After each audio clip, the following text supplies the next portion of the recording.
All right, this is a small excerpt from the Joint House Inquiry, which Shelby is interviewing Dale Watson of the FBI. Let's see what happens. Senator Shelby. Thank you. Thank you, Mr. Chairman. 5 minutes is not a lot.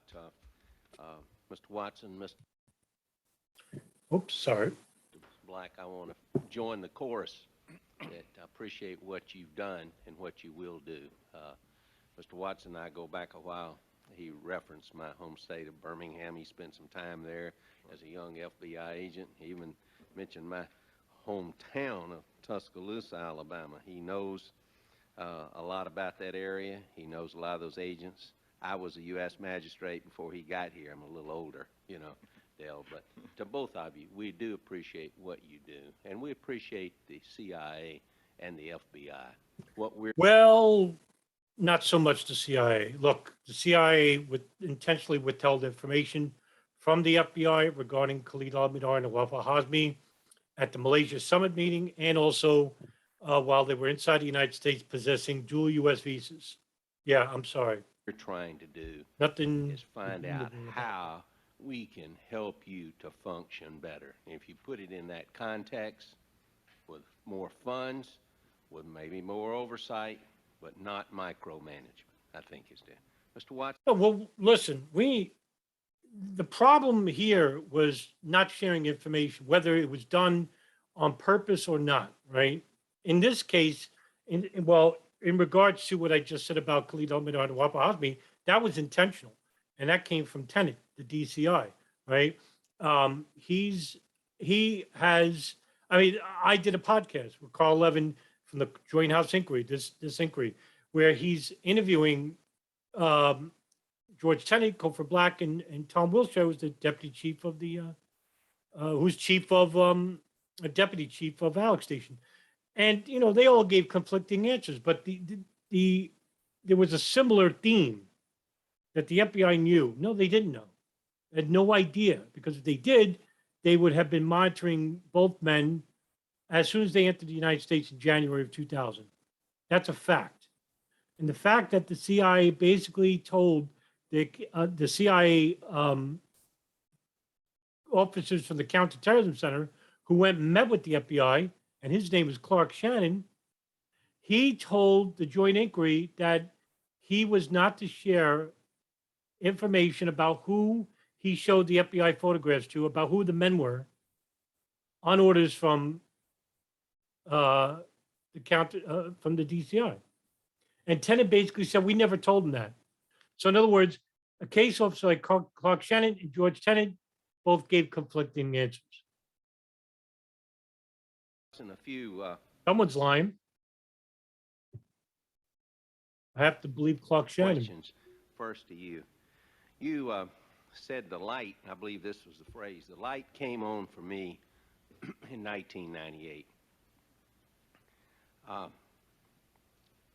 Why didn't the light come on in 1993? When did you go and become head of the terrorism section of the FBI? And the section is 1997. 97. Came So over you were from not the- there in 93. In I mean, you were at the 93, I was FBI, in- but you were not yes, the head. I was in the Iranian unit at the time. Yes, sir. And then left and went to Kansas Yes, sir. City in 94. But what? Right.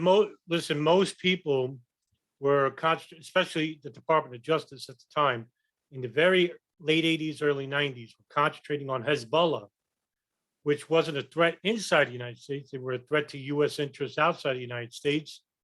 And that's coming from air piracy, hijackings, right? Imad Mughniya, Nabil El-Berri, God's sakes. I mean, Nelson Martins does DJ Thrones detonates the authority on this. But Abu Nidal and the A&O, Abu Nidal organization. But there wasn't a radical fundamentalist unit at the time before the 1993 World Trade Center bombing. They had a joint terrorism task force, and that started in 1980, but they were concentrating on issues like the Iranians and the um, Syrians, Jordanians, and what have you. There was no radical fundamentalist unit because there was no such thing as a radical fundamentalist group or organization. Al Qaeda and all these other terrorist groups we see today, they didn't exist until I want to say 96. Before that, Al Qaeda wasn't really, uh, didn't have much in the way of goals in terms of, or agendas outlined yet. I mean, I think during about 1993, when they entered the Sudan, that's when the Egyptian Islamic Jihad under Ayman al-Zawahiri and Abu Hafs al-Masri and Abu Ubaidah al-Banshiri and those guys called the Takfiris, which label other Muslims as apostates, started persuading bin Laden to use his group of the Mujahideen fighters from the Arab camp in Masada to turn it into a global terrorism network. And the FBI after 1993, I mean, still didn't have enough manpower. John Antoselv, Louis Napoli, Frank Pellegrino, Dan Clunan, Jack Clunan, Dan Coleman. You know, these guys are, you know, they were few and very not many people were interested. In fact, there was a fireman by the name of Ronald Bucca from Manhattan, who basically, on his own, did an independent investigation about a wider Arab terrorist network. And he went to the trial of Ramzi Youssef, the suspect in the convicted suspect in the 1993 World Trade Center bombing. And through him, he basically created a map and kept like this small written database. I mean, there was no computers back then, but he had like a catalog of names and peoples and dates, and he made his own map. And the book I would recommend learning more about that is 1,000 Years for Revenge by Peter Lance. What's troubling That's a great book, one of the best books I've ever read, period. to me and perhaps others is we had the first hit on the World Trade Tower in 93. But just also mention too, after 1993, after the World Trade Center bombing in 93, even after the arrest of El Said Nusayr in the assassination of Rabbi Meir Kahane, which he got off for, but he was convicted on the gun charge, because that was considered the first terrorist attack, Arab fundamentalist. People tend to forget that.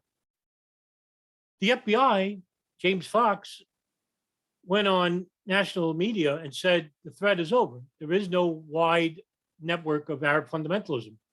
You wouldn't think that when the evidence was collected by, when they arrested El Said Nusayr, went to his apartment in Jersey and went to a Brooklyn apartment with Mohammed Salame, the guy who rented the Ryder truck to use to transport the bomb in the World Trade Center.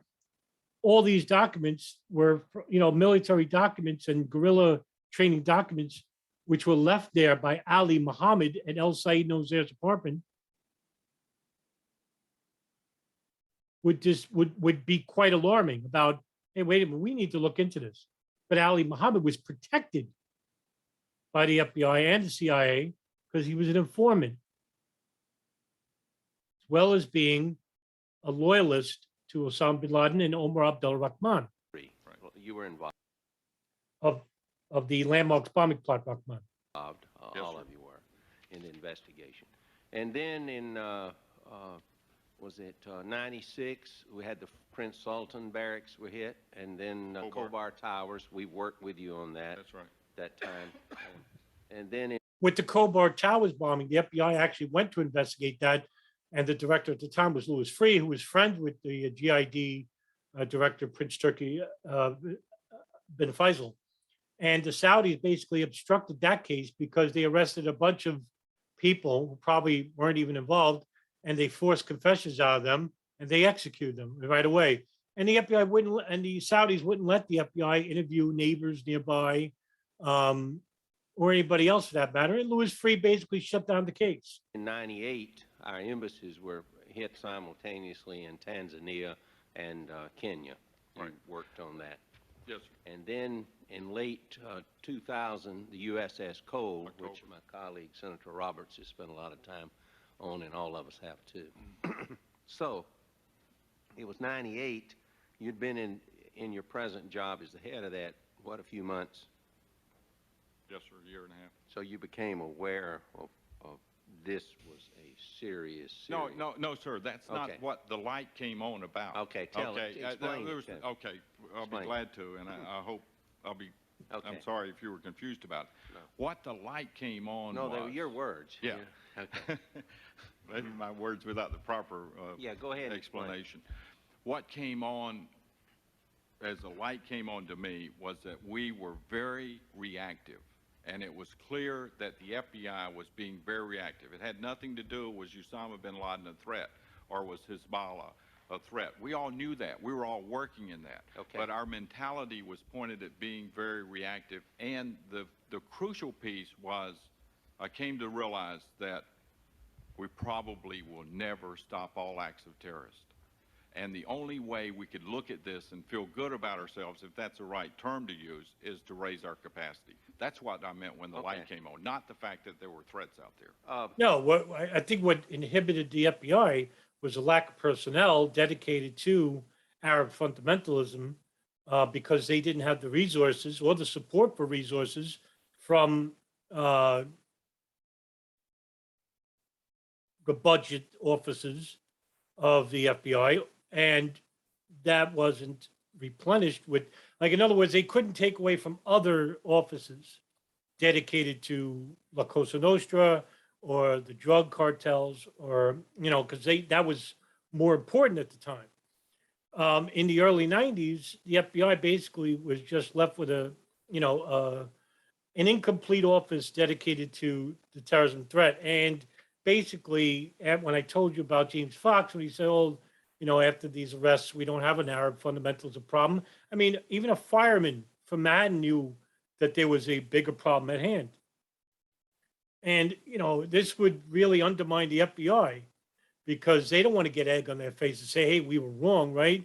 But by the mid 1990s, when the I-49 unit, especially that unit was made, I think, in late '98.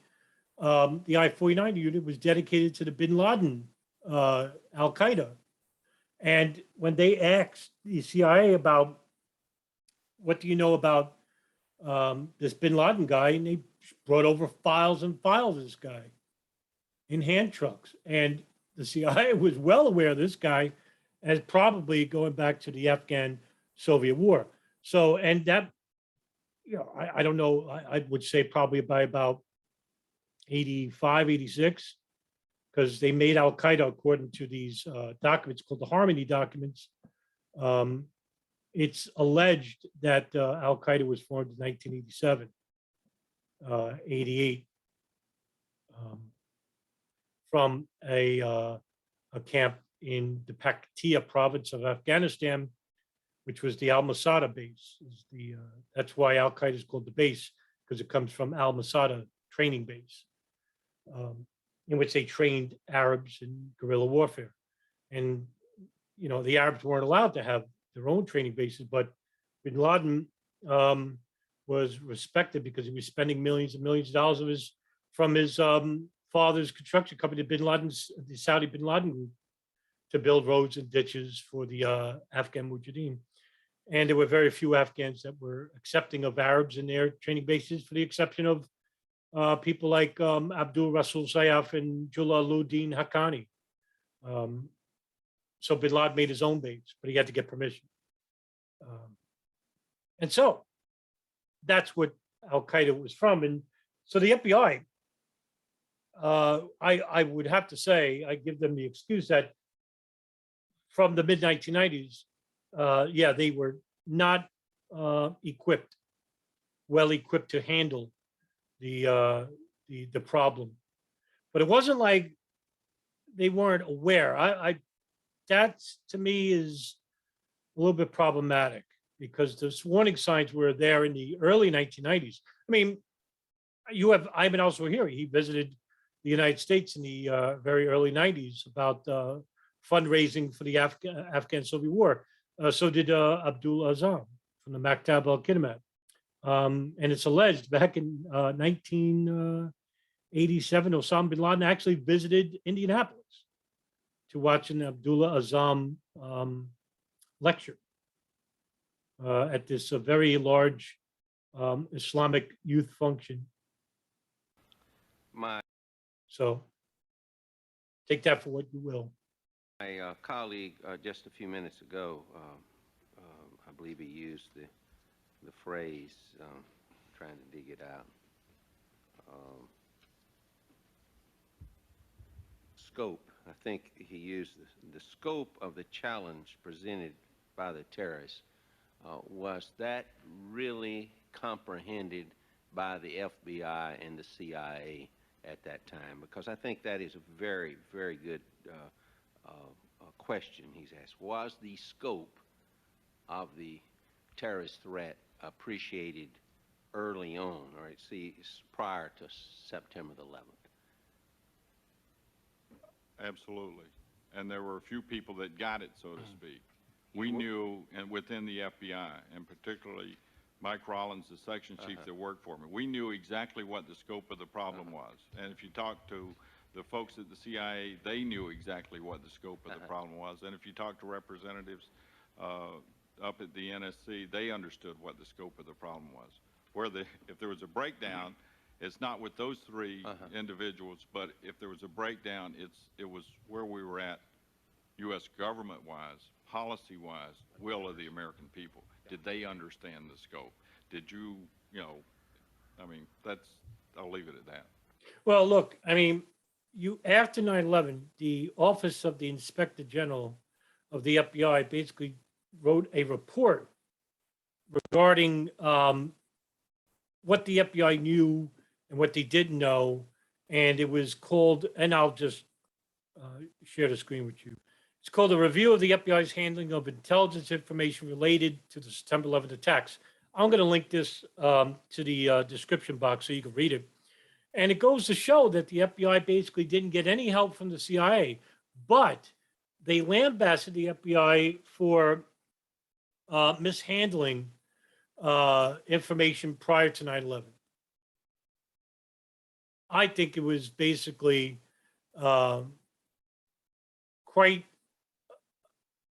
irresponsible of the Inspector General to do this in regards to the mishandling of information. That wasn't an FBI problem. That's a CIA problem. That was an NSA problem. The NSA and the CIA had so much metadata, and I've done, I don't know how many countless videos about this, pre-9/11. I'm not talking about after 9/11. I'm talking about pre-9/11 here.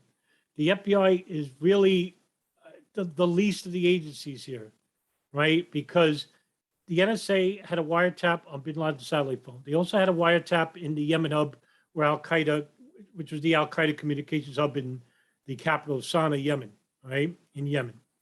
All right, so they had that. For years, they had this wiretap going, right? The CIA basically had a bug inside the house of the Yemen hub, and they were in charge of the Yemen hub operation.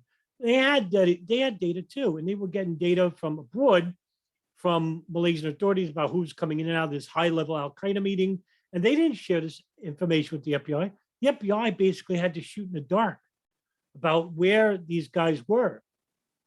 And when they were inside the United States, the 9/11 hijackers, Khalid al-Mihdhar and Nawaf al-Hazmi, they weren't told by the CIA. They weren't told by the NSA. Sure as heck, the Saudis and the Israelis knew. They were monitoring the Hamburg cell out east, the Israelis, the Saudis of Khalid al-Mihdhar, Nawaf al-Hazmi, and Hani Hanjour out west. And the FBI had all these warning cables, especially Ken Williams of Phoenix Memo, warning about Arab fundamentalists training at flight schools in Scottsdale. Mark Rossini, Doug Miller. Do I have to share this story again ad nauseum?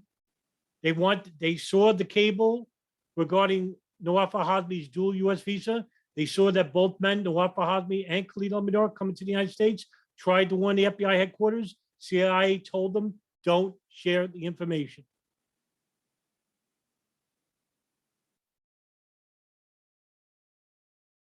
Ali Muhammad, as a triple agent,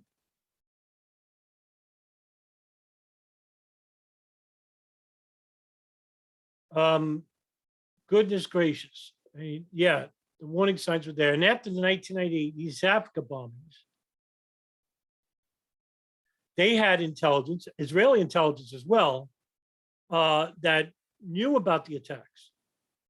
You had this, I forgot the name of the woman. She's the ambassador of Kenya to the United States. And she said that she tried to implore the State Department about stricter security measures because there was warnings that the embassies were a target by Arab fundamentalists, and she got none.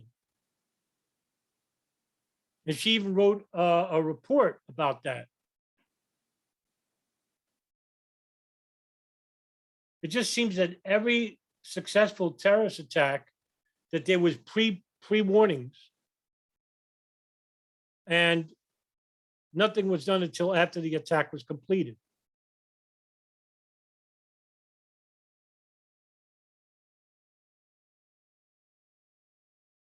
I wouldn't, I don't know what to tell you, other than, there's so much blame to go around. Did And it starts at the top of the intelligence apparatus. if the FBI understood the scope and the CIA understood the scope, did everybody else under the scope of what the terrorists presented as a threat and what we were up against? Is that what you're saying? Yes, sir. Well, I don't want to speak for the agency, but that was my impression. They understood it clearly. Look, some of the best FBI agents in New York were, I mean, in the country, let's just say across any of the agencies, including the CIA, right? The New York Counterterrorism Office was the agency in the country regarding Arab fundamentalism, the best. Okay, Frank Pellegrino, just a bright agent of New York's counterterrorism unit, and he found information linking the uncle of Ramzi Youssef, Khalid Sheikh Mohammed, the same one who's in Guantanamo, who was the alleged operator of 9/11, that he had a wire transfer of $5,000, I think it was $2,500 to Mohammed Salman. And that link was to, which told Pellegrino that, hey, wait a minute, there was outside influence. And he's the only agent that really knew, put two and two together, and tried chasing Khalid Sheikh Mohammed around the world. But the New York office basically said, you're chasing a ghost. And we don't want to, we're not going to support this. So his hands were tied, really. But he was right. He would turn out to be right, but who cares at this point, right? It just makes him feel worse. That's the same thing for like Mark Rossini and Doug Miller and Ed Getz, these FBI agents tasked to the Alex station, CIA's Alex station. They were right. They tried to warn the FBI, but they weren't allowed to by law. The CIA, it's CIA information. And you would think everybody would be on the same page, but they're not. Quickly, And so these guys like Pellegrino and them, Dan Coleman, Jack Clunan, these guys knew that there was a bigger problem, but their superiors ignored them.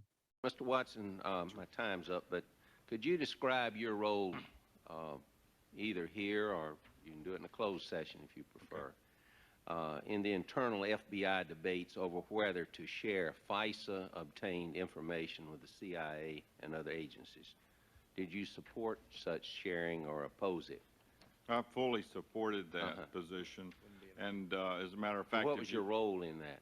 Do you have a if you're central talking role? about a specific incident, we need to talk about that in closed session. If you're talking generically, we had a pilot Speak project. generically first. Okay. And we'll We get had a into the pilot project specifics probably back to 1999, and I think that's the right time where we were offering raw FISA data to CIA folks to come in and look at, because they could probably mine intelligence bits of information out. There was a lot of resistance from that. But it's very important that you share that with them, was it? Yes. Oh, absolutely. Yes, sir.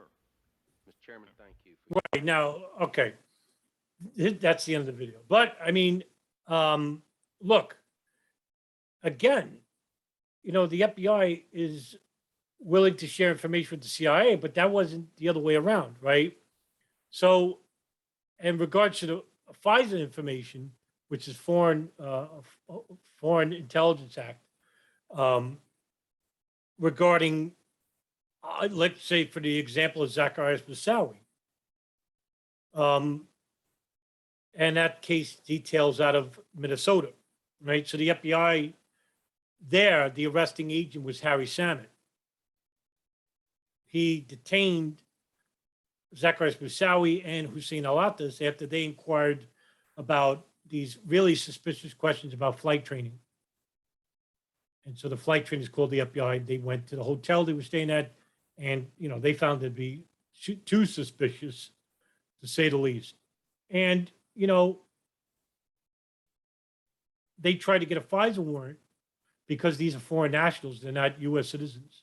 And the radical fundamentalist unit in the FBI, Minnesota FBI unit, they basically said that no, this doesn't meet the definitions. There was an argument between the FBI's counterterrorism unit and the radical fundamentalist unit, and they didn't get the warrant. But if they did, they probably could have stopped part of 9/11 because inside the laptop that Moussaoui had was crop dusting planes, certain names and dates, and it was a mess. But the superiors of the FBI, there's such a disconnect between the bureaucrats of the CIA, of the NSA, of the FBI, and the foot soldiers, the flatfoots, the guys who do the work. These guys have never risen up to station chiefs or the directors or the assistant director or the acting director. Those guys are from, Quantico and Yale, the brown nosers. They don't go in the streets. They stay in the office. And to, talk about, because I mentioned earlier about the FBI not having the proper manpower regarding the counterterrorism office. Now, what I'm going to show you is a portion of the Joint House Inquiry Report that details personal concerns at the FBI. And I think this is important. I'd like to read to you regarding this. The FBI labored under a hiring freeze in the last years of the Clinton administration. As a result, it did not train new agents, according to an interview with former Director Freeh. Although FBI full-time equivalent work years on international terrorism doubled from 1993 to 98, they fell on remained constant from 1999 to September 2001, according to FBI information. That information also shows that actual work years of agents and support personnel in the field grew from 482 in 1993 to 1,034 in 2000. Despite this dramatic increase, FBI officials claimed they did not receive enough resources to manage the emerging threat. A summary of FBI requests for additional personnel for counterterrorism and the responses from the Department of Justice, Office of Management and Budget, and Congress is presented in chart 1.6. Now, obviously, this is something I mentioned in the video just now about the rise of the counterterrorism unit and, of course, the implementation of the I-49 unit in 1998, 99. Yeah, there was an interest. But as you'll see on the next page, right? Let me blow this up a little bit. Now, let me shorten myself. Now, chart 1.6 demonstrates that FBI requests for additional personnel were cut or rejected at times by the Department of Justice, the Office of Management and Budget, and the Congress. Sometimes the Bureau received most of its initial request, and its request was exceeded in one instance. Former OMB officials noted in joint inquiry interviews that it was rare for any agency to receive more than its initial request during a time of budget stringency. Yeah, that's because these people at the bureaucracy, they get more than the foot soldiers. And also this money is disseminated to other areas of the FBI. We're all asking for budgets. We need to build here, we need to build there. So in other words, what I'm trying to tell you, they still didn't take the threat of Arab terrorism seriously even after the 1993 World Trade Center bombing. They also pointed out that while the FBI often did not receive additional personnel for counterterrorism, many other agencies faced significant cuts, especially the CIA. And I was made aware from a book called Jawbreaker, written by Gary Bernstein, a former CIA field officer who was in charge of the operation to capture or kill bin Laden in Afghanistan at Tora Bora in 2001. He basically said that George Tenet, during the late 1990s, made a significant cut in the fields of the CIA. And that's basically because he said that there was a huge disparity between management and the field officers.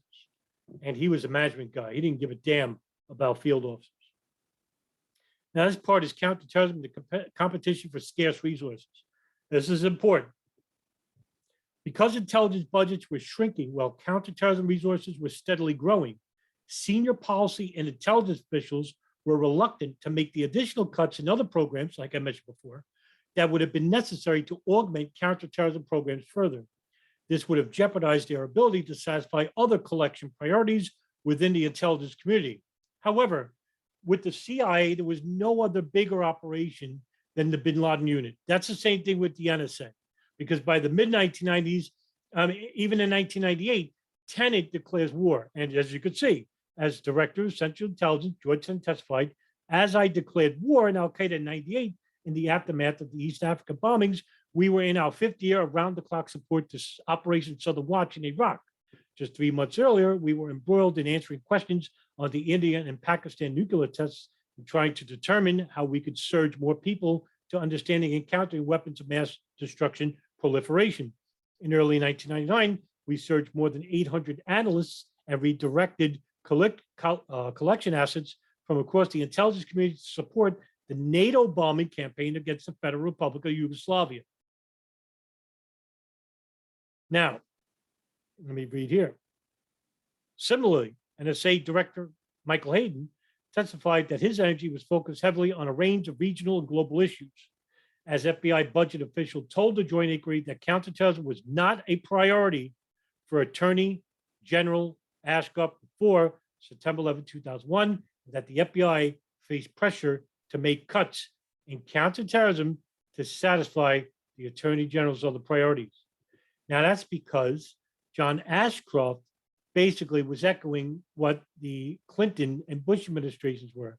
And I think the Clinton administration basically ignored the problem of counterterrorism, while the Bush administration did the same thing and even said that it's not even important because these people were ignorant, because agencies like the NSA and the CIA were forthcoming with their information regarding generalizing CIA reports, Central Intelligence reports, and sharing all that it knew and all that it collected in the mid-90s to the FBI, to the Department of State, to the Department of Defense.